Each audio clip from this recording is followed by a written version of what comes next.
Okay, so starting off on the first, I watched Strange Darling from 2024. This was directed by J.T. Molnar, and this was highly recommended. It's got a ton of people that really seem to love what this thing has to say, and I kind of hated it. I'm not gonna sugarcoat it here. I don't see the same things that a lot of people were seeing with it. Everybody's argument on this was go in blind, go in as blind as you could. It was exactly what I did. I went in blind on this, didn't know the first thing about it. And I think, well, that helps you kind of be surprised by where it goes. I think the film really goes out of its way to try not to surprise you, but to kind of manipulate your expectations on what it's trying to tell you. I'll tell you this, it's told in 6 chapters. It announces it proudly in the beginning. It also announces that it's shot on 35 millimeter film, which is very unnecessary. That's fine, good for you, but it doesn't need to be stated, and it also doesn't need to be stated how many chapters it has, and then it conveniently also tells them out of order. And once you see the film, you understand kind of why. I mean, I get why they did it, but at the same time, I don't think it was necessary at all, because it has a twist in it, and the twist happens just earlier in the film if you were to view it in a linear way. I'm not saying that it needs to be linear. I'm just saying they shot this and then just kind of wanted to give it a gimmick to say, oh, we'll remix the chapters like a jukebox, because we really want to drive home your expectations. And when I say your expectations, I mean they just want to play with the idea of you thinking it's going in one direction and having it go in a completely other direction. But they were going to do that anyway as a regular film. So I don't often say things feel pretentious, but this reeks of it. This really reeks of, like, wow, check out our cool gimmick that we stapled to the framework of our film. And that hurts it. I think more than most times, that hurts this movie. And the leads are, it's really a 2-person show. It's Kyle Gallner, who I really like, and Willa Fitzgerald. And here's another pretentious thing. They have stupid names in it. There's the girl and the demon. That's it. That's our names going through this. So, gee, who do you think is the protagonist here? One's named the demon, one's named the girl. Wink, wink. I think this wants to be something that it just doesn't have the ability to be. It wants to be some kind of feminist, ass-kicking statement about gender biases and assumptions, and it wants to turn it all on its head, and it wants to shove it up your ass if you think you know the rules of movies or anything like that. And it doesn't come across like that at all. It feels very inauthentic, would be my word for it, because it feels like what I guess it is that ideology, but from the viewpoint of some dude, some middle-aged dude, writing down on a keyboard what he thinks a edgy ass-kicker woman would say and do. But when that's removed from a couple of layers deep, then it never feels quite right. It feels kind of like, oh, you're doing an impersonation of what you think this would be. And the performances don't really live up either. They both, I don't think they're terrible, because they are in an unenviable position, because I think they were being directed to say, oh, well, we're going to subvert the audience here. We don't want anybody to know if you're good or bad. So play it right down the middle. But in So, it's very one note.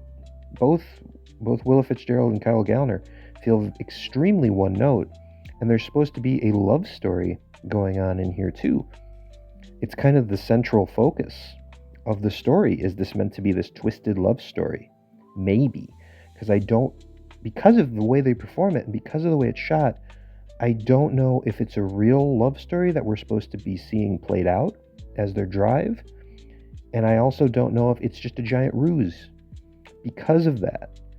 Because it's so down the middle. There's no lean towards one or the other. And both characters are unreliable narrators. So I don't know if this is a twisted love story or it's just a ruse. And it doesn't tell you. It's your not your job to figure it out, but it's, if you want any kind of closure, you have to paint your own picture to it. And I'm okay with that usually, but the third act in this becomes very kind of egotistical and borderline hateful towards victims and like a victim blaming ideology. It turns it into a borderline comedy scene in there. And again, they're trying to drive home that gender ideology to you. And that works great in some capacities, like Get Out. In Get Out, that worked fantastic. Here, it's done as like a joke. And it's done with the subtext, or not even subtext. It's right on the level to say, oh, you're a pussy if you believe the victim. They flat out say that. And you can subvert my expectations all day, but don't insult me with it. Don't give me that. That's just going to leave a bad taste in my mouth, no matter how good your movie looks. And this movie looks pretty damn good. That 35 millimeter looks pretty damn good. And there's some nice shots. There's some good action. It's quick and visceral. I like the pacing. Everything is kind of in the moment. Everything's like real time. So it's just going. And I like all of that. But just the insincerity of it just kind of strips it for parts. It's okay. But for everything I heard about this and the way people rave about this thing, you'd think it was incredible. And I think they're seeing something that they want out of it. But this pales in comparison to other greater movies that do the same thing. So it's fine, I guess. But that's all I would give it. Okay, and then next on the second was 2024's Monkey Man, which is directed by and starring Dev Patel. And that's an important credit because it does feel quite vain. It feels you're very much in the Dev Patel show, as it stars Dev Patel. He's in every scene in the film, and this is his first feature as well. And even though it does feel a bit self-indulgent, more than a few times, I really bit on this. I thought it was pretty great. You could easily describe this as an Indian John Wick, and that's a surprise to me because I knew nothing about this going in. I thought it was a horror movie just because it was produced by and championed by Jordan Peele. This was originally meant to be a Netflix production, and Netflix didn't like it because it got a little too political in the Indian side of politics for them. And they said, and they were going to throw it in the garbage. And it was Jordan Peele who took a look at it and said, no, this is pretty good. Bought it, got behind it, and put it out himself on his own production company. So kudos to that. Already, I like it inherently because I can't stand when films are made and finished and then thrown away for no good reason, for stupid financial reasons or weird censorship reasons. that infuriates me, the idea that stuff like this would just get thrown away because somebody somewhere is afraid that somebody will be offended by it. Too bad. Like, it's a movie, and it has something to say. This has a lot of heart behind it, and boy, I hope the politics it touches on aren't exactly as true to life as shown here. If they're willing to throw it away over it, perhaps they are. I'm not the expert on Indian politics right now, but boy, if it's accurate, there's some trouble brewing in India. So it's a story of revenge, ultimately. It's Dev Patel working his way up from the gutter to try and get revenge for his mother, who was killed in these horrible wars that are raging on. And you don't get more grounded than that, because it feels genuine. This was not shot in India, but boy, it feels just like it. I mean, the cramped tones of it, the hectic nature of it, the filth and the grime, and the lived-in feel of it. It feels very gritty, and it feels very fast-paced and very much moment to moment. It takes place over a longer period of time, but it does feel like every moment is kind of building towards something else. And there are times there I think you could tighten it up. You could leave a lot of the middle and kind of make it into a montage if you wanted to. But I think Patel wanted that drama to hang there. He wanted it to stay hovering into the screen so that you absorb it and you feel it, because he wants you to feel it. He assumes you don't know too much about Indian politics, and so you need an extra beat or two to have that sink in. But when the action starts, it gets really visceral and violent, and there's these long, elongated, choreographed fight scenes right out of John Wick's playbook. And there's a name drop of it. It's like, oh, this is the gun that John Wick uses that he has and stuff like that. And you might cringe at the idea of, oh, they're name dropping it, they're ripping this off. But I don't think that John Wick owns a patent on fast-paced gun fu violence. It never did. It just did it really well. And it's a genre I would love to see more entries in, because I think it's super entertaining and super fun to sit down and watch an action movie just like that. And Monkey Man is another example in that genre. It never goes above the John Wick series, because the John Wick series is from a different place. It's a person who already is a legend in their universe and then didn't like it and cast it aside because he's a good guy and he didn't like it, but now is drawn back into it. So there's a conflict going with him. This is the opposite, where it's a guy who is wronged immediately as a child and then has to earn his path towards the beginning. So if they made a Monkey Man 2, that would feel more John Wick-like to me in terms of where it's coming from. As it is, this is fine. It makes all the credentials you would want. It checks all the boxes I would ask for in a revenge movie and an action movie. The key piece here that makes it better than most is that element of emotion, that it hooks you into his story, and these are real-life atrocities that it's mirroring. So that makes it hit a little bit harder, and that gives it an instant bit of credibility that puts it over the top. So absolutely, this is the rare case too where I think knowing it's an action movie is a little better off. I always say don't know anything if you don't have to, but in this case, knowing it's a beat-em-up movie will help you out considerably. Okay, so next up on the 9th was Jack Be Nimble from 1993. That was directed by Garth Maxwell. And this was his first film, and it's pretty incredible. It's like a modern-day adaptation of Hansel and Gretel. Kind of like how Freeway and Freeway 2 are modern adaptations of fairy tales, but they're gritty and kind of set with current era stakes. That's what this is, circa 1993. And it asks the question, what if Hansel and Gretel didn't have each other? What if they were split up? How would they feel about that? And then the answer is they're pretty upset about that. But it takes that, and then it goes way beyond that too at the same time, where it goes to supernatural places in here. It goes to revenge story places in here.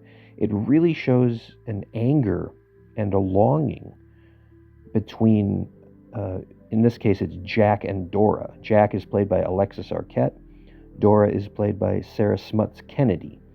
And they both give pretty amazing, heartfelt, dramatic performances here. I was really impressed with both of their roles this time around. Alexis Arquette is fantastic in this movie. He is like a force of nature. He lays it all out in every scene. Tears are just streaming down his face routinely. He's furious when he needs to be. He's terrifying when he needs to be. And he breaks your heart, too, at different times, because you really can feel what he's laying out for this character. And Sarah Smuts Kennedy, same feel, goes tit for tat with him. And you really feel her pain. You really feel her sadness. You really feel her isolation. You really feel when she rises up and wants to fight back. It's so authentic, and that lends so much to this story, because at the heart of this is mostly a drama with a lot of horror on the fringe, but the drama drives the story, and I say that's great because I do care about these characters. I do care if the brother and sister get back together, and it's because of how well they perform it. They make it as authentic as possible, and that camaraderie is felt. I absolutely felt the bond between them. So that alone drives the story completely. In addition, it looks great. This is a great looking movie. It was shot for less than $1 million. It was like $750,000. It looks fantastic. It's from New Zealand, and it's you can't really buy the location area it is. It's shot in real towns with real houses and real fields. It looks authentic as it comes. And when it needs to get supernatural and when it needs to get deeper and darker, it delivers that too. There's a really nice car chase scene in here that looks fantastic. There's a really nice ending scene as well that I thought looks really good. And the niche with how the characters play out around Jack specifically is really clever. I thought it was really clever, and it makes him kind of a tweener of a character. You don't know if he's really inherently bad or if he's good. Sometimes you hate him, sometimes you agree with him, sometimes you like him, sometimes you don't. And that all lends itself to the performance by Alexis Arquette. Again, just a fantastic performance. But overall, this is a great film. This is a solid film, top to bottom. Even if it's not like terrifying or pure horror, it's uneasy, it's troubling, and it asks a lot of tough questions and puts these characters in a lot of tough scenarios. And they're likable and well done enough where you do feel pain and you do feel sorry for them and you do want to see them rise up above it. So I think this is fantastic and well worth seeking out. So next, I watched Armynel, which is from 2012. And this is not very good anything, except maybe in terms of its intentions. I get what they were trying to do with it, but this is a small, cheap movie, starring nobody, directed by nobody, And it has this really complex, layered project where it wants to show deep psychological trauma and torment and the levels that kind of press down on each other onto somebody, and then what the result of that would be. And it wants to be a very haunted, emotional horror story because it wants to prey on that idea, and it hopes you at least understand what that would feel like and empathize with that plight. But because it was made for absolutely no money, it shouldn't have attempted this. It's a good idea, I guess, on paper to try and make a psychological tormenting film on the cheap, because trauma's free. You can, if you got somebody that can convey it, then that's cheaper than special effects, that's cheaper than hiring multiple actors, that's cheaper than going to multiple locations. You just show somebody rocking back and forth and they can indicate the horrors within. That pays for itself. But this doesn't pull that off. That's what they want. But the lead is young Mariel Gomsrud, and she's trying, but she's also trying to the element where she really seems like she's at the mercy of the director. You can tell she's being flat out directed in each scene. Go over here, put your hands above your eyes, scream here, get mad, throw down your hands. Just really generic, direct directions for her to do, as opposed to, hey, you're this character, what does that mean to you? She has no idea what that means to her.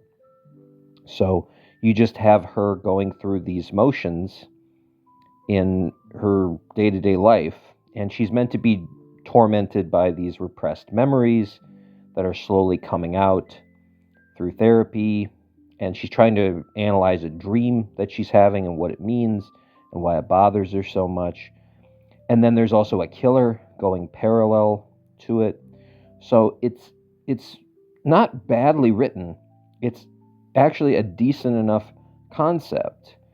Somebody wrote this with the idea of saying, like, I'm going to make the best story I can do someday, and I'm going to film it with really pie-in-the-sky dreams. But this maybe should have been saved for, like, movie 2, 3, 4, if that ever materialized, because it just didn't have the ability to pull it off. The actual filmmaking aesthetic of it is competent. It shows up on the screen. You can see who's talking. You know why they're doing things. And it ends in a proper structure. The reel doesn't burn off the reels, something like that. It's a functional film, but it doesn't have the ability and it doesn't have the emotion to it to convey any of what it's trying to do. So while it's overly not a bad film, it's incredibly forgettable because it's just a big swing and a miss at this big fat concept of deep psychological trauma. It feels almost like a proof of concept, even just the fact that these people got together and said, you know what, we can make a movie. And then they did. But by the maybe 1/3 point, they all realized, oh shit, we can't do what we wrote down on the paper. Let's just get it over with. And so it's just kind of like a race to the finish to end the misery that is making this movie. And when you have that coming out of something that's meant to have a connection with the audience, you feel that too. So you feel the disconnect. And that's what I did. There's just nothing to this. It's just incredibly forgettable. And this is like a poster child, though, for something that maybe somebody with some money and some talent would want to redo. Because it's not terrible. And you could tell this story in like a Law and Order episode or something like that. Quick and condensed and with some coins behind it. And it would be better. But as it is, it's just kind of a footnote as a movie. Okay, next I did a Tom Green double feature for myself, because I do love Tom Green. I love Tom Green the comedian. I love Tom Green the actor. I love Tom Green the personality. And I followed him for, about 25 years now. Happy anniversary, Tom. And he's back now. He has abandoned the Webovision Studios in California, and he has receded to the woods of Canada. He did this maybe 2 years ago or so, just because I think he was over the Hollywood lifestyle. And now he's kind of making his big stab back at entertainment, because on Amazon Prime, there's a 3-pack of new Tom Green material. There's a 4-part series just called Tom Green Country, which is him owning a farm in Canada and trying to farm badly with cameras in his face. There's a Tom Green documentary, which we'll talk about in a bit. And there's this special, which is brand new. This is a stand-up special called Tom Green, I Got a Mule. And this is Tom's second stand-up special. And since I've followed him for so long, and I do kind of know the unsaid beats of his life, just because anything about this guy I did read, and I would follow him and say, what's going on with him? Because he was a guy that I felt a connection with as an entertainer. And then when he did react like a human being in the public spotlight, it was kind of strange, because usually when celebrities are in some kind of scandal or some kind of crisis, they always behave in bizarre celebrity ways. They kind of spiral in strange, over-the-top, look-at-me fashion, or they almost completely cover it up and try to go back to previous versions of themselves. Say, hey, remember me? I was that kid star. Remember me in the good times. Don't remember all the DUIs and all the car crashes. Remember the good times? Yeah, let's make a sequel to a 20-year-old thing. So they usually do those two things. But Tom Green instead reacted like a human being with scorn and pain to dramatic things that happened in his life. Like his show was like a firework. It was insanely popular, and then it exploded because he got cancer. Had to get better from cancer, did. Then he got married, and that imploded in a year. And it was also, by the way, to a Hollywood legend. So now he's kind of oddly looked at amongst Hollywood celebrities as that weird guy that messed with Drew Barrymore. And he receded to the point where, give me a real show, then I show I can do it. Had 3 different versions of that on different media outlets, and then just resigned himself to filming a show in his house, in his living room. He did that for a long time. And acted like a human being along the way. Acted hurt and different and restrained and isolated, and almost like, hey, maybe I don't want to be my full self to you, because look what happened last time, I'm not going to get hurt again, type of attitude. And he's fully formed into that. He's got a therapy dog on stage here. There's an earnest piano ballad that he writes about farming towards the end of it. And I admire the stance that he really is embracing nature, and he really is embracing just becoming a farmer. There's no bit of irony to this. This is extremely earnest that he's doing all these things. And I think this is the version that we're ever going to have, the ones that he put him back together with. He put himself back together after getting broken to pieces, because it's very hard to be vulnerable and funny and weird like he was. People don't understand how much nerve that takes to go up to strangers and be completely prone and vulnerable and an idiot and just wait for somebody to knock you off your block. And he did that all the time. And so people really reveled in being able to pick him off and put him in his place as they maybe thought he should be. And I don't agree at all. I think he's wonderful and hilarious for doing that. I think his confrontational comedy not only was incredible, but particularly showed the blueprint of how that works. Because it only works if the individual behind it has a good heart and is laughing with you, laughing at the absurdity of the scenario. If the guy's an asshole and he's ridiculing you, that's not really funny. That's funny to a certain section of people, and it's funny from a bad place. But his is more just parody of life, and that's why it's funny for everybody involved. And that's why he has managed to continue this entire time. His lasts, whereas somebody who is not as genuine or is out for the wrong reasons, their shit doesn't play so long. It's just quick fix. But Tom lasts for this reason. And the comedy here now is like a goofy uncle. Like, it's very silly. There's a lot of musings about the past. There's some slight embarrassment, I think, of how he used to be perceived. And I do also think that's interesting too, because there's that line where half the people see it as satire and the other half the people see it as literal, and they're like, ha ha ha, that's great, I want to fuck with my parents. And that's not really what he's doing. He's doing a joke to say, like, wouldn't it be crazy and funny and silly if I did this to my parents? Just kidding, I'll fix it. But there's some sadistic assholes out there who are just like, yeah, I want to hit my dad in the head with a tire iron. And that's not fucking funny.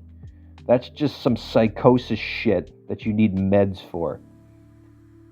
So there's two camps to view him on, and I view him in the former because I think he's a good dude, and I think he's always going to be looked at me as one of the true original voices in comedy in my generation.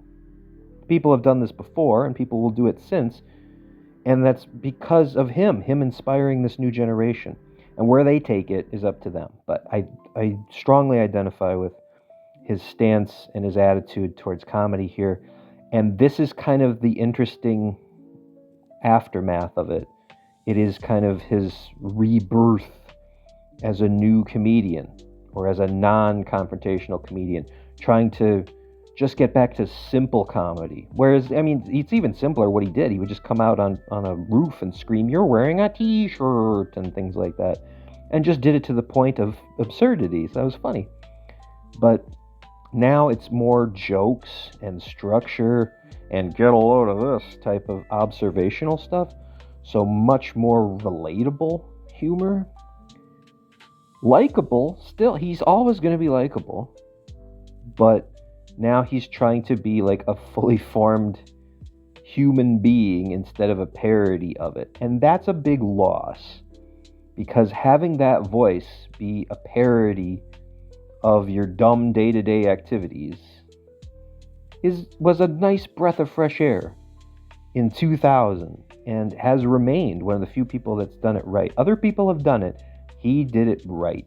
I still think Jackass is in the same camp. They both are like-minded camps, and they understand each other. But there's been other ones along the way that just don't get it. And that's why they don't work. Because it doesn't feel fun. It doesn't feel like buddies, and it doesn't feel like camaraderie to it. But Tom Green's the real deal. And although this isn't the funniest thing in the world because it's more conventional, I'm just glad to see that he's okay. I'm just glad to see he's soldiering forth. And I'm really glad to see that he hasn't descended into some kind of like ridiculous raving madman in the current society, where many of my comedy heroes have just descended into self-parodies of themselves, and now they just yell at the audience and say like, oh, everything's too woke, you can't joke about anything anymore, and then spend 15 minutes ridiculing people for not laughing at their fucking corny jokes or shitty slanted attitude. That shit sucks, and it shows why those people never really understood comedy in the first place. And they're vain, egotistical assholes who can't get off their own high horse and realize that the audience tells you what's funny, asshole. And Tom Green knows funny, he embraces it, and he adapts to it. He's restrained here, but I appreciate it. I appreciate him not going off the fucking rails when he kind of has license to do so with the life he's had. He doesn't. He's still funny. He's still positive, and he's still fun to watch. So will brand new fans of him appreciate this? I hope so, because there's a lot of depth to it, but I appreciate it in a way that's just you couldn't replicate, because it's like watching your brother grow up, and you're like, wow, I'm proud of him. It's weird to say that I feel this for this total stranger, but I do, and that's why I really like this. It's not the best, but it's very satisfying. And then continuing on, I followed it up with This Is the Tom Green documentary, which I believe came out first. If you're going continuity-wise, I think this one dropped maybe a day or so before the special and then the series, because there is a need for an introduction to a new generation for Tom Green. Because that's another thing that's odd about Tom, is his stuff doesn't really run in rerun anywhere. You can watch his previous comedy special, Tom Green Live, is floating around Pluto and on Tubi, and it's on various like free sites. You can just watch the stand-up special. But the actual Tom Green show doesn't run anywhere in rerun, and has never. It ran on MTV kind of ad nausea for that 2 years, that 1.5, 2 years, when it was the most popular thing they had. And then it completely disappeared. They do not rerun his new Tom Green show, which I watched. It ran for about, I think, 50-something episodes, and it wasn't good. He looked very nervous, and he was trying to kind of acclimate to the viewpoint he has now, but he was trying to speed run that. He was trying to have all this learned knowledge and gravitas and presence, but he was trying to do it in the span of like 2 years. It was like he got sick and he had adversity, and he's like, oh shit, time to grow up, better put on a suit and better become an adult. And that was like his version of an adult. And it just didn't feel right. It felt like a kid playing dress up in daddy's clothes. Now he's aged into the mindset, so now he fits the persona he kind of took over. But at that time, I think that was 2003, it didn't work. I wanted him to be Tom Green, and he wasn't Tom Green anymore. At least not that Tom Green. That Tom Green hasn't existed since 2000, and I get why, but I miss him. So this was a nice refresher for me, because I got to see all the greatest hits of him just laid out in a row. And it's nice to have it all in one place, because I do have the inside and outside the box set, which is the Canadian episodes of the show. But to this day, MTV has not released the MTV episodes. You can't get them. I'm sure you can download them somewhere but you have to know that. You have to know who this guy is and go out of your way to find it. You're never going to stumble on him. You're not going to see him. It doesn't translate to TikTok. It doesn't translate to like meme format, because it was a whole like sketch or a whole bizarre moment that needs some kind of bizarre context. Because just out of nowhere, you think, well, that's really stupid. That's just a guy with bread on his head. It's like, well, why is he doing this? Who's he doing it around? What's the reactions? What's the setting? What's the purpose? And then once you realize it's a disruption, then it's really fucking funny. But you have to be in that mindset. And today's entertainment has zero mindset. It's just a blank slate where people find shit and watch it for 5 seconds, and then they throw it away and they find another one. So you don't need a ton of nuance for Tom Green, but a little bit of your own viewpoint that's not zero helps. So that's why his stuff hasn't translated. It's maybe some kind of rights issue too, because he has all of the stuff here. And this is not MTV, obviously. This is Amazon. So he's able to show it, and he shows it all in a nice package. And it's nice to be able to see that, so other people can see this. And I don't know that it'll resonate the same. I don't think that our climate or our culture or our society is in the same place right now. It's not in a place where you can disrupt it as innocently as he did. That's the key, is that he was goofy and silly, and a guy could lay on the ground motionless for 20 minutes. And when he gets up and leaves at the end, it's just funny, and you want to applaud that, because that's audacious, and that's stupid. And of course he's fine, because, yeah, if somebody was really hurt in the street, nobody would let him lie there for 20 minutes. No, it's all about the commitment to the comedy. That's why it's funny. But today, I feel like if you saw somebody lying in the street, your first reaction is, oh, what's wrong here? You think somebody's been hurt or sick or stabbed, and maybe they have been. And then the other version is, oh, this is a trick. Like, if I actually engage with this, or if I go up to this, they're going to rob me, they're going to steal from me, they're going to spit in my face, they're going to make fun of me, I'm the butt of the joke. And they don't want that. People don't like that. They like that happening to other people far away. And when you put that into the everyday concept, they don't like it. And it's not funny to them. They don't want to laugh at it. So because the society is so different now, the comedy wouldn't resonate. So I think newer generations are going to watch this, and they're just going to see it as, wow, look what he was able to do with his career. They're going to see it as like a business side of things. Like, wow, look what he did with just a camcorder. He's a millionaire. And just from that aspect. So I think the bite really does not come as hard. It can't if you weren't around for it then. You just can't relate to it the same, and he's just not going to be as important to you as he is to me, because he came along at the right time, and he just really struck a chord with me as like teaching me, oh, this can be funny. What is this? And the ironic thing about that is the humor aspect, the reactionary, quick ridiculousness of the humor is exactly where comedy is right now. It is in memes and dumb reactions and faces and fails and dances and just like lip syncing. It's just that. It's just really stripped down, simple, guttural reactions of things. And he was the king of that. He was absolutely perfect at his timing and his ability to drag jokes out until the bitter end, and that's when they got really, really funny.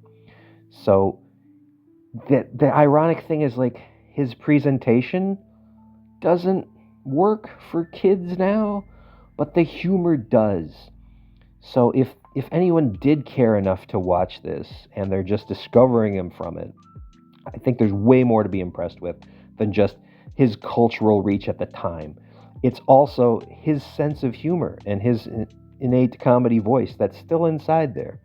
He still has these urges, and he knows what comedy is. And that's why he should be protected at all costs, because he can walk amongst the old and the new, and he still knows how to be funny in both eras. And that's something that does transcend and last. Because you saw where it went. You just track these 25 years, and he was absolutely an influence into that. But that's also, people don't know who he is. And they feel the reverberations for it, because his comedy is everywhere. His fingerprints are all over anything online you look at now. It's feeling just like his style. So this is very fun for different reasons. If you just want to see his stuff for the first time, it's a great way to do it. If you want to reminisce, it's a great way to do it too. I'm glad he did it rather than some weirdo just coming in and saying, like, I gotta tell the Tom Green story. And that's why he was smart to do it, because he has the clips, he has the people, he can tell you his side of things. And that's a great way to do it. I'm glad he did it. I'm glad he had the chance to do it. And it's a great way to meet who this guy is. So definitely check it out.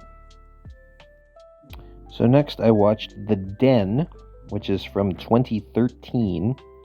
And this is a genre of film that's called a screencast. I had to look that up. And it's like a screen recording is what I guess I would call it. But the term is a screencast. Kind of like Unfriended was, I think, a year later than this. And Searching was a big hit for. There's a Modern Family episode that takes place all on one computer screen. And it's just designed as a kind of a mirror to modern times to show, like, oh, look, you can just run your whole life through this screen. So no matter what you do or who you're talking to, it's all centralized. So that should be scary. That idea alone, you should pause and go, wait a minute, why is my whole life running through this one goddamn screen? But you don't now. You just do it because you're so used to it, I guess. I know I am. But this was 2013, so that's why this is interesting, because this is kind of a mirror to what the idea would be if there was kind of a internet takeover of somebody's life. And it's not that far-fetched. This feels very plausible and very, like, grounded. This feels like it understands internet culture, and it understands the ease with which something bad could really happen. That kind of looming ominousness of the internet. Because it's a really simple story. It's just about a university student, and she gets a grant to study like a chat roulette type website called The Den. And so she's going to screen record all of her interactions there for a period of time, and she's going to show like who's on there, why, where, what, good, bad, all the different stuff that comes with it.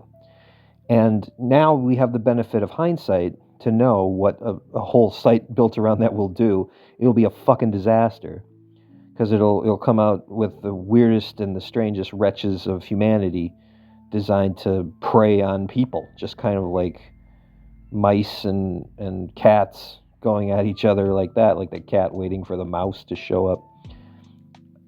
And that's unfortunate, because it shouldn't have to be that way.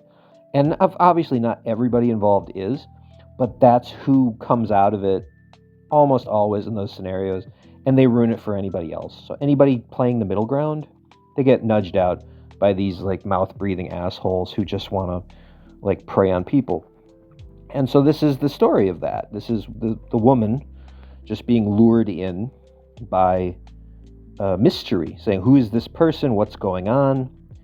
And then kind of falls down the rabbit hole of like this person taking over their life, hacking their computer, taking over their contacts, being able to actually interact with them in real life, being able to spoof their number, being able to dox them, being able to manipulate all aspects around them and make them look like the idiot and the fool and gaslight them into thinking they're crazy, all while being not a joke and being very serious. And I think that's fantastic. I think that's a great idea and approach to horror. That's a great take on modern horror. A lot of people struggle to make modern horror nowadays, and they're going back to old-fashioned concepts and ideology, or they're making period pieces because they don't know how to incorporate technology into it, and they don't want people to have a cell phone, because then it kind of answers the question of like, how do we get out of this pickle? Oh, a phone. So they don't write in that time space because they don't want to deal with it. And this is the total opposite. This embraces that idea and says, what the fuck are you trusting in your house, in your pocket, in front of your face, with your money, with your career? What the fuck, man? And shows how quickly that can just descend into chaos and problems. And I'm not trying to sound like some conspiracy theorist here, but this is a nice take on how easily this could happen. This could go in the exact order it shows, and it could go even worse than what they show it for you. The thing you gotta get over with it, though, is the aesthetic, because it really commits to the idea of like, this is all on a screen. So you gotta commit to the idea that people are like running around with their laptops out, or with the thing constantly recording. And there are people that are constantly recording, so I don't think that's entirely far-fetched. So that's the only thing you really got to kind of get rid of to immerse yourself in this. But I bit pretty hard on the concept for it. The the style is quick and visceral, and it feels like it's happening almost in real time. Like there are jumps in time, like when she logs out of the account for a day or two, and then she logs back in, because you're just getting the screen logs. But it's really done meticulously. There's a lot of little things about it that make sense. They use real branding, like there's real antivirus programs that she uses. She uses Google. These are real like things to try to just make it feel like a little more authentic. And for a small movie with a simple concept like that really is kind of boom or bust, I loved it. I thought it was really good, and I thought it was really using that energy and that chaos of it for its benefit. It feels very like frantic, and you don't know why this is happening, and there are no answers, and there's no real rhyme or reason to it. And I think that's where horror comes from. It needs to feel bizarre and strange and unexplained, and just kind of you fall into it. That's what's scary to me. So I thought this was a real treat because I knew nothing about it, and it ended up being really rewarding. And then next, for St. Patrick's Day, I decided to fulfill the prophecy that I started a long time ago and actually complete the Leprechaun series. There's 8 of these, and I've seen every one of these except for part 6. And that was never intentional. I just found these out as a kid. I found these out, I think, in 1995. Was when I discovered 2 first. And I was like, what is this? And I watched Leprechaun 2, and I was like, this is great. And then a year later, there was a Leprechaun 3. And I was like, hell yeah. And then I finally went back and watched Leprechaun 1. And I was like, well, that's not as good as 2 and 3. But I really liked the 3 of them as a whole, because I just like this character, I like the style, and I just kind of embraced them. To me, a funny, cruel clown, killer, leprechaun or otherwise, is a good time. So I was just finding these out by going to Blockbuster and finding them on the shelf. I had no idea how these existed or why or where, and they would just show up sometimes, and I was delighted that I found them. And then a year later, Leprechaun 4 came out, and I was blown away. Because I was like, what? They did a 4? And again, I just grabbed it really excited. And 4 is a piece of shit. I understand it has its fans, I guess, but I really don't understand why. It is noticeably cheaper and stupider and way less inspired and ugly and just poorly made on every aspect. Takes all the fun out of it. The Leprechaun just seems very disinterested to be involved in his own fucking movie. It sucks. So that pissed me off, and I just kind of I questioned why I liked the other ones then all of a sudden. I was like, is this all this was? Is this growing up? What is this? And then they made Leprechaun in the Hood years later. And now I kind of had a sense of irony to me, and I was like, well, this will be he's like a comedy character now. This will be fun. And that movie is very stupid, but I don't think it encapsulates the humor quite right. I think it tries to do what this one did, and it doesn't quite do it right. I think this is Leprechaun Back to the Hood. This one kind of understands the hood more than even though the Leprechaun went to the hood in the first one. This one feels a little bit more authentic, I guess, to it. Because the big thing I like about it more than Leprechaun in the Hood is that the character, every one of these Leprechaun movies are the same. The Leprechaun has the gold stolen from him, and that really pisses him off. And he then tries to kill everybody to get his gold back. Why does he want his gold? Because his magic is tied to it. That's how it's been for all the movies. And these movies are all over the place. Where some of them, he needs all the gold to have magic, and he can recover his magic gradually as he gets more gold, and has to be near him. And sometimes he just likes it and just revels in it. Sometimes he likes all gold. Like he'll rip tooths out of people's heads and stuff just because it is gold. There's no finite reason. But here, his gold is gone, and the people that find it, they spend it. Nobody ever has spent the Leprechaun's gold in any one of these movies. They never get the chance because he's always on their ass. But here, I mean, I know I complained that the Leprechaun had no motivation in 4. He's got no motivation in this at all. He just seems very, very tired of the whole song and dance and just is killing people. And he does shout once or twice, like, yeah, it's me gold. But he just doesn't want to do this anymore. Like, it's just a horrible chore for him to have to get this gold. But it also doesn't matter that he gets the gold this time around because they spend it a couple times over. And they buy dumb bullshit like weed and Cadillacs and stuff. And it just regenerates. Like they pick up their little Dollar Tree class box with it, and it's full of coins again. So what's the whole point of him trying so hard to get it back in the first place? Well, I guess he wouldn't care that much because he knows it's going to regenerate. He just doesn't want people abusing it for no reason. So, I mean, the logic is very flawed there because there's no reason why he even cares that it's gone at this point. But he still goes about it, and I like that aspect of the story where you actually see the characters, and it's this hood setting. So the characters have nothing, and they're complaining about their lives and their scenario, and they get all this gold. So what's the first thing they do? They fritter it away immediately. And then when it regenerates, they're not like, oh wow, now we can start a community, or now we can build a future. They're just scared, and they're like, oh fuck this, I don't want to deal with this no more.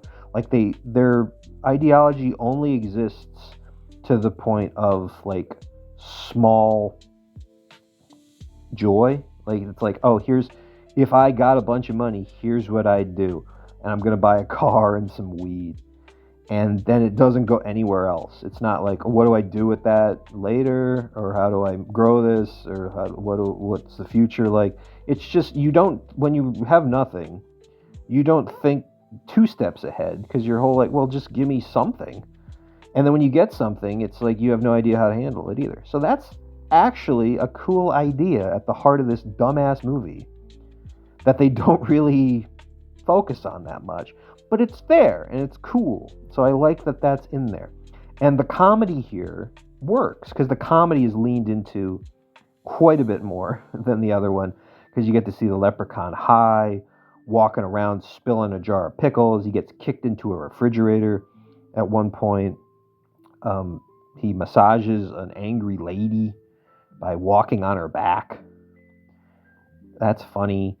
He's having a standoff with some gangster, and the gangster takes a phone call from his needy girlfriend in the midst of it, and the Leprechaun is just standing there like, what the fuck? Like, he's just confused. And just the physical comedy from Warwick Davis in that scene is fantastic. It's really funny. And then he picks up the phone afterwards, and he's getting seduced by the needy girlfriend now, and he's telling her what he looks like and stuff. That's also funny. Like, it's genuinely funny rapport and scenes with this character. They're just leaning into it, and nobody gives a fuck anymore. So it's fun. It was never really scary, honestly. So to lean into it is better, I think, now. But the absolute height of how lazy this is comes during that massage scene. Because the main character of this movie, she has to go get oil to massage this lady, and then the Leprechaun takes over and starts massaging the lady. And she walks back in. Now there's this fucking Leprechaun in there, and she doesn't know he exists at this point. She knows she has gold, but she didn't know there was a fucking Leprechaun. So she sees him, and they lock eyes. And this is the part in every other Leprechaun movie where he says something clever. He'll say like, oh dear, and he'll say like a limerick or a rhyme, and he'll have like a cruel laugh at the end of it because he really enjoys berating you and then killing you. The actual exchange, he looks at her and he comes out like a heavy sigh. He just says, "Ugh," at her, and she screams and runs away. That's where we went. We went from like a clever limerick with like shamrock shillelagh music playing and enthusiasm and energy to him literally going "Ugh" at this woman as his reaction. That sums it all up in one noise right there. That we are just done with this franchise at this point. But because there is still some fun to be had, I certainly don't think this is the worst of the bunch. It's the last one I'll watch. I've seen everyone now, and this is the last one that I finally have to watch. I don't know that I'll revisit it. I would revisit it sooner, though, than the other Leprechaun in the Hood. This feels like the definitive Leprechaun in the Hood film to me, because it understands it better, it's sillier in the right ways, and it does feel like, okay, we're fucking done with this. Whereas the other one felt like it was just continuing on in a whole other weird direction, where the Leprechaun's going to be like a rap star now, and he can influence zombie fly girls and stuff, and he's going to be more of a manager of horror than like a real killing machine. And nobody wants that. They just want, if you want the Leprechaun at all, you want him the way he is, agitated and killing people. And you get half of that here. You get him rampaging, but he's just exhausted with it, and that doesn't tie into the story at all. But in a sense, this does feel like the last of the series. It is the last one with Warwick Davis as well, too. So in a lot of ways, it is the last of the series. And it's maybe a good way to go out on it. So I maybe will rewatch them someday for fun, but I'm glad I finally closed the chapter on this way. It was never the intention, but it feels kind of right. And then next up was Wicked Wicked from 1973. This I had never heard of. I watched this almost exclusively because at one point it was featured on TCM Underground, and I resigned myself to seeing anything they ever broadcast. I think that's the most important film-related show or presentation I've ever seen in my life. It has shaped my tastes and styles in film more than anything else.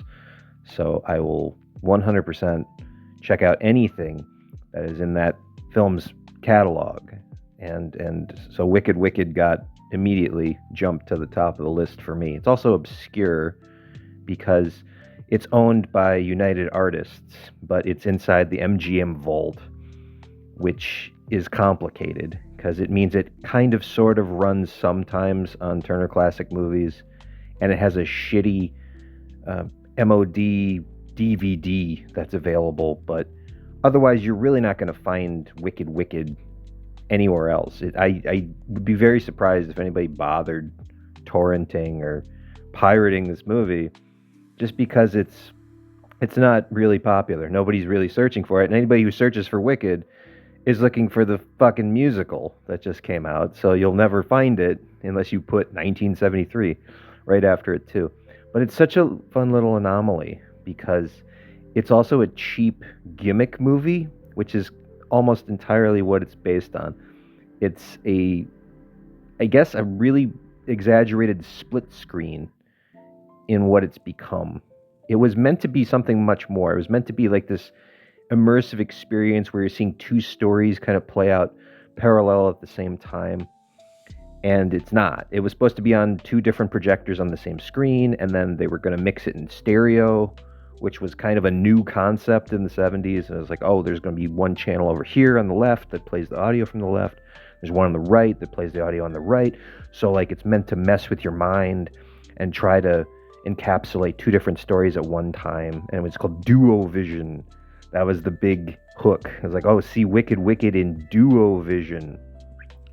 But it's also something they didn't know how to pull off, because that kind of concept is way beyond the means for United Artists when they actually produced this thing. So instead of that grandiose idea, they just squeezed it down into one split screen reel, and the stereo kind of just washes together. And for whatever reason, at least in the print I watched, the audio on the right far outweighs the audio on the left. Like, it really washes it out. Like, whole conversations are almost inaudible on the left, but you'll hear bellhops, carts squeaking, and shoes clacking on floors on the right, drowning it out. It's just a mess technically, and I get why, because it was this big attempt at an idea, and of course it was a massive failure, and so now it's been squeezed into whatever kind of restrictions that DVD and television have. For years it couldn't even be shown on television because they didn't know how to present it in full screen, because it was such a wide film. It was just in obscurity until TCM was like, hey, check it out, we can do this. And they bothered to drag it up and present it again. And the story is a big nothing. The story is just a murder mystery inside of a fancy hotel. It's the White Lotus in 1973. And the hotel has its own detective, which is kind of funny. And he goes around and he sleeps with random women. And in between that, he also looks for this murder suspect who is dressed like a weird old man and killing always blondes. He likes killing blondes in their rooms. And it really isn't a mystery either. Like, it's kind of a mystery for maybe 15 minutes. But then they clearly tell you who it is, and it becomes like a Phantom of the Opera type of story, complete with like a weird organ playing woman who is not referenced at all, just shows up randomly like the crypt keeper and tickles the keys with making a crazy face in one of the split screens. It's certainly interesting to see. I love failed ideas. I love failed gimmicks like that. And I guess the easiest way to describe it without you having seen it is like, it's an incredible lifelike simulation of ADHD. If you just want to know what ADHD looks like and feels like, and you don't have it, just watch this, because I don't have it, but I felt really just on edge the whole time and confused and disoriented with this presentation, not only because I can't hear most of it on the left, but also because it's just, a lot of it means nothing. There's like a guy on the left doing something, and then there's a lady on the right, I guess, thinking about him, like looking off into the distance wistfully. It's meant to show like, oh, her feelings and his. There's a whole lot of that, whole lot of just, oh, well, this is going on, this is going on. And it's also used for flashbacks and stuff too. It's not the worst idea I've ever seen on film, and it's achieved in some capacity, but I see very clearly why Duovision was a one-time idea. I would recommend trying it. If you can find this, go right ahead. But yeah, don't expect too much real positivity to it. Expect more like genuine curiosity, because it's unique, but at the same time, like, it's not pleasant. You're not going to be like, yeah, I want to do that again anytime soon, unless you really want to push your mind to some like weird mental gymnastics. So next was The Gorge from 2025, a pretty brand new movie for me. This came out on Valentine's Day. And it's a kind of romance movie, kind of science fiction, a little bit horror. It's horror themed. It's like not quite in a post-apocalyptic story either. I don't know when it takes place. And it feels like it would have been a young adult science fiction novel maybe 10, 15 years ago, but it wasn't. It just kind of really feels like it would have been. And it's about two snipers. We have Miles Teller and Anya Taylor-Joy, and they are snipers in an unnamed location where they are each recruited by officials, I guess. Sigourney Weaver recruits Miles Teller. That's fun, and says, "Hey, here's your duty. We'll give you some money." And they're just kind of airdropped into this no man's land where they're each given a post on a big tower and a bunch of guns. And they say, you basically are a maintenance person. You walk around all day, and if anything comes out of this gorge, you blow it to pieces. And they don't seem too bothered by that. The film tries to set them up as like stoic, lonely, disaffected souls. So that's why they're there. Why would you take this shit job? It's because you got nothing else. I guess it's kind of along the lines of like the lighthouse type of idea, like, oh, isolation, and here, it's a perfect job for you. And so they each stay on this opposing tower with the gorge between them. And that's the kind of horror action element.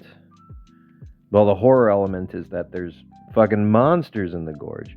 And there's a whole other science fiction twist as to who they are, why, the whole story behind that. That's in kind of act 2.5, where it really goes out of its way to, like, like one character turns to the camera and says, "Here's what's happening right now," and you get beat for beat explanations, like you're 5, saying like, "Oh, this is what happened. I can't believe this is what happened. Wow, this is crazy," and there's no room for any kind of pontificating or assumption. It's just, here's what it is. So, okay, it's fine for what it is, but the story they set up at the whole beginning is like this love story on top of that. It's where, of course, the two snipers fall in love across the gorge. They can look at each other through binoculars and hold up whiteboards and flirt awkwardly over a period of months to do this. Now, there's an interesting approach you can take with that ideology, and it's that, hey, these people are no good at fraternizing, and they don't know how to talk to people, and they're stoic, and they're isolated. This is how they would flirt, and this is the only way they would understand it. So that's the best part of the film by a lot, is that they do focus on that. And then they're both, Anya and Miles, are pretty good physical actors and emotive and reactionary. And they make me believe in those scenes. Like, yeah, they do kind of have a weird chemistry when they're not together. That's pretty good. But there's also a rather large part in there where they do meet up, and now they're side by side, and it all goes to absolute shit once they're next to each other. And the movie itself should have bothered to tell you that. It should have showed them together, and then they should have said, wow, yeah, we don't know how to do this when they're together. And they look like that, and they are both acting like that, but there's no dialogue, and there's nothing said in the script that implies that that's supposed to be like that. All the dialogue is like, oh my God, I'm so frantically happy I found you, oh my God. And it's like a relief, and now they can express themselves fully. But the two actors don't do that at all. They show like, oh no, we're still weird, and we're still unable to be human beings. So it doesn't feel right, because the script is telling them to do one thing, and the two actors are doing the more logical thing. And it just feels like, what the fuck are we doing at that point? Plus, you have all this fucking monster zombie weird shit with killing and guns. So sometimes it's like a Resident Evil movie, and sometimes it's like Sleepless in Seattle. I don't know. It's not terrible. It's not the worst thing I've seen. It's not the worst thing I've seen in the genre. It's not the worst thing I've seen Miles Teller in. It's not the worst thing I've seen Anya Taylor-Joy in. It's just kind of there. This would be a huge hit in like 1999. This would be just mind-blowing. But here it's just kind of like odd and too much. It feels like it's trying too many things. It feels like it squished a whole mythology into like 2 hours. It's nice looking. They spent a lot of money on this movie, but it just kind of has no heart to it. I do like Scott Derrickson as the director here, and it's an odd choice for him to jump on this. He has made effective, good horror before, and he has made effective, good action as well. But this is kind of like something in between. I guess he wanted to take a step back. I guess he wanted to do something else, try different genres, hone his skills, I guess. But this ain't it. This is okay for 2 hours, but I really don't see myself remembering this beyond now. This is probably the purge of all my information for it, and I'll look back on this in 6 months and go, what's the Gorge? And then I have to read what I wrote down, and I'm like, oh, okay, Gorge. But it's got all these shiny things to it, but it's just not all there. And finally, for the month, was 2024's Argylle, the much reviled big budget flop from Matthew Vaughn that Apple TV produced and distributed. Boy, this was something. It's a long movie, I'll tell you that. It's maybe about 2.5 hours long, and there's a lot to it, but not really. There's a lot of story to it, but it's played out very in the moment. There's not a lot of anticipation.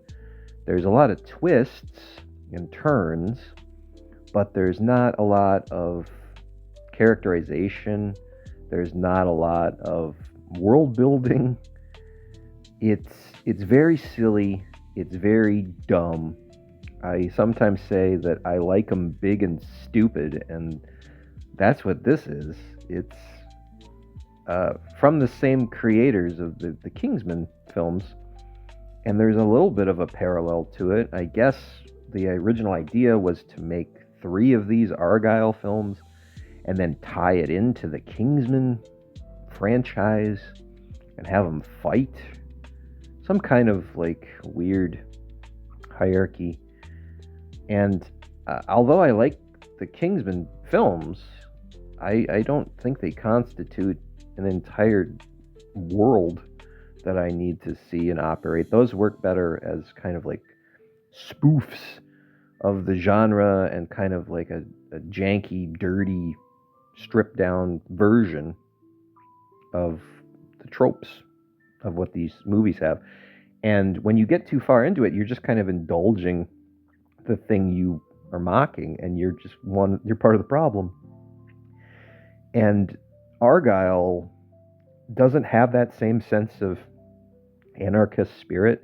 It's noticeably lighter and more family friendly. This is a PG-13 movie. Kingsman was pretty confidently rated R, and that was its fun of it. Like, there out of nowhere there'd be like brutal violence, or there would be like sex talk or weird explicit sex sometimes, and that was funny because it was playing into the trope of like, hey, James Bond would say something smooth right here, and instead in Kingsman he's like, I want to fuck your ass, and it's like, okay, well, that's not very suave, but it's funny because it plays against the type of what you're expecting. And Argylle doesn't do that. It's much more of like, hey, here's a fish out of water type of story, and we're going to have our unlikely spy. And I guess that's Sam Rockwell, because the main character is Bryce Dallas Howard, and she is a novelist in the film. And every time she looks at Sam Rockwell for about the first half of the film. Anytime he does anything heroic, she flashes to her character that she has written in her books and sees that it's Henry Cavill. So Henry Cavill is in this movie, but only as a weird hallucination. He plays the personification of her character in her mind. But the real spy in the film is Sam Rockwell. So that's a big joke that, hey, Sam Rockwell doesn't look like Henry Cavill, ha ha ha. But if you want to play that joke, I think you should pick somebody that's not also like clever and can fight and is also charming and handsome, because Sam Rockwell is not lacking in any of these qualities. And it's just, I guess if you put him next to Henry Cavill, you'll be like, well, that guy looks better. But at the same time, you don't have to do anything to convince me that Sam Rockwell could be a spy in a movie. He does it within 5 seconds. So if you really want to be clever with it, you should cast somebody completely unexpected in that role. Where's Wallace Shawn playing the role of Agent Argylle? That'd be fun. But no, it's just Sam Rockwell. And there's fun to be had here. There's a couple of gags that I thought were pretty good. Some of the twists are interesting. When the further you go, it gets a little bit more fun. As I was watching, because I was watching probably like an hour in, and I said, this should be stupider. Why isn't this just embracing how ridiculous it is? And then it completely goes off the rails. It goes the other way. And good. I'm glad it did, because even though that's a critique of a lot of these movies, that they're too stupid and too over the top and unbelievable, and they lose their audience and everything. This wasn't trying for an audience at the beginning. I can't imagine anybody wanting a true spy movie, and that's kind of how this was marketed, as like, ooh, check out this cool spy thriller. And sitting down and watching it for more than 5 minutes and still committing to it, because it's corny and bad if you're looking at it like that on the surface. And then as a satire, it's just extremely broad and on the nose. It's like something you would see in a fan fiction message board rating the latest novels. Like they would say, here's what I would do instead. It's as decent a quality as that, as a Goodreads review. It's really not that deep in any capacity, and yet they threw lots and lots and lots of money at this. And it has these big, fancy pageantry scenes of dancing and fighting and all kinds of elaborate set pieces, but it doesn't need it. Like it doesn't help it. It just makes you roll your eyes at it, and that's a shame, because I think its heart is kind of trying to be in the right place. It's trying to not be some big dumbass blockbuster, even though it is masquerading as one. Like they treated it like one, but it's trying to have this like, hey, I'm cooler than that attitude too at the same time. And that just doesn't work, because you have to commit to one or the other. Like I'll be enchanted by your big dumbass box office bravado if you play it right. And I can also laugh along at the audacity of it too. I did with Kingsman. But this is like right down the middle. It's neither one, and because of that, it's nothing good. Like it's not funny enough to be a cool spoof that I will go, yeah, I remember in Argylle when they did this. That never happens. And there's never any moments in there like, you know what? That was actually like, that was in a silly movie, but this is a good idea. No, it doesn't do that either. It's just really, really like the ass end of both dogs, and it's a shame because there's a lot of good people involved, and again, a ton of money wasted on this fucking thing. So I will remember it as just this big, bizarre. It doesn't even seem that hard to make. Like it seems like such a bizarre attempt at a paycheck. It doesn't seem earnest. It doesn't seem loving. It just seems like, hey, what if we did this for money? And that's all movies, I get it, but at the same time, it fucking reeks of it here. And that takes away from the fun, too. So, maybe, like, somebody would like it. I don't know who, but, I mean, I tolerated it. It was alright. So that was March 2025. Everything I watched in film. I have no idea what you watched because I don't know who you are, but tell me so I have an idea. Otherwise, it's one-sided and weird. Okay, bye.